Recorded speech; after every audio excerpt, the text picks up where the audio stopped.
There's lots of mods and fan games going around online for Smash, but with characters that aren't in it yet or older Smash titles featuring characters from newer rosters. I'm taking that second concept a little more seriously though and wondering what a Smash for Wii U and 3DS roster would look like if they had all the legal rights they have now back then. I don't care about if they could or would have made it possible, we're just pretending it did happen. Now what makes this a little unconventional is that I'm not taking Min Min or Pyra and Mithra and slapping them in this game. No, we want realism, damn it. I'm not so worried about items, stages, and whatnot. Just the characters and alts themselves today. How would the roster shift and change? Simple rules here. If a character was not made or released before update 1.1.4 on February 3rd, 2016, they get cut. This was the release for the final DLC character Bayonetta. Even though the last update was in July of the following year, it wasn't to add characters. This also goes for alternate costumes. If something is a reference to something that didn't exist at that time, it doesn't count. Roy was the only character to ever debut in Smash before his game, and that was a huge exception. We won't be altering any existing content, just adding in the characters.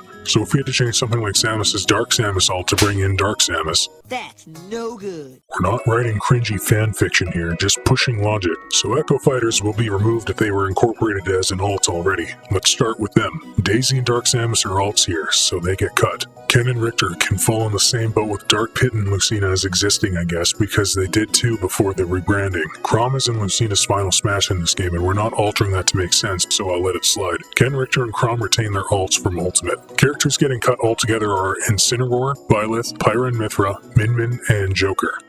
Inkling squeezed by with a 2015 release. For me, fighter costumes, just assume all the Smash branded ones get moved over from Ultimate and it's only the non-Smash related outfits that can get cut. The Splatoon 2, Cuphead, Yiga Clan, Veronica, Rex, Rathalos Mail, Hunter's Mail, Champion's outfit, Ancient Soldier gear, Toy-Con outfit, Springman, Ribbon Girl, Ninjara, and Nia outfits are all taken off the board.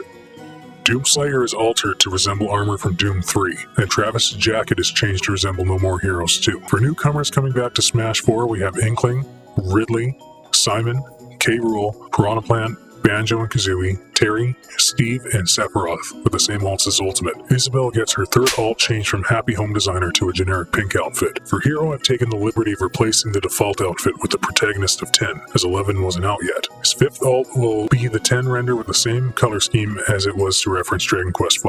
Kazuya's even-numbered alts with the jacket reference his Tekken 7 appearances. We're changing them all to his default render, but the references will remain the same. We're going to change alt 2 to a reference to Heihachi. Even though it makes things a little lopsided, I'm going to give Sora's alt 4 and 8 the KH2 render and resemble Master Form and Final Form respectively, as obviously KH3 didn't exist yet. We're going to be adding any removed characters from previous installments back into the game. Now I understand the 3DS had struggles with the Ice Climber, so that's why they were cut, but we're going to ignore that for this thought exercise. They're easy as they can just use their Ultimate alts. Young Link will be the same as Ultimate, but since Breath of the Wild wasn't out yet, his alt 6 will resemble the Skyloft outfit color scheme. Snake gets all the same alts. Pichu's alts 4 and 7 go from Sun and Moon references to really any other kind of hat in the series. Take your pick. Wolf will use his design in Ultimate Brawl with the addition of alt 7 and 8 from Ultimate's color scheme. Charizard gets recombined into Pokemon Trainer with all the alts from Ultimate with the exception of alt 8 resembling Serena from X and Y instead. That's actually it for today.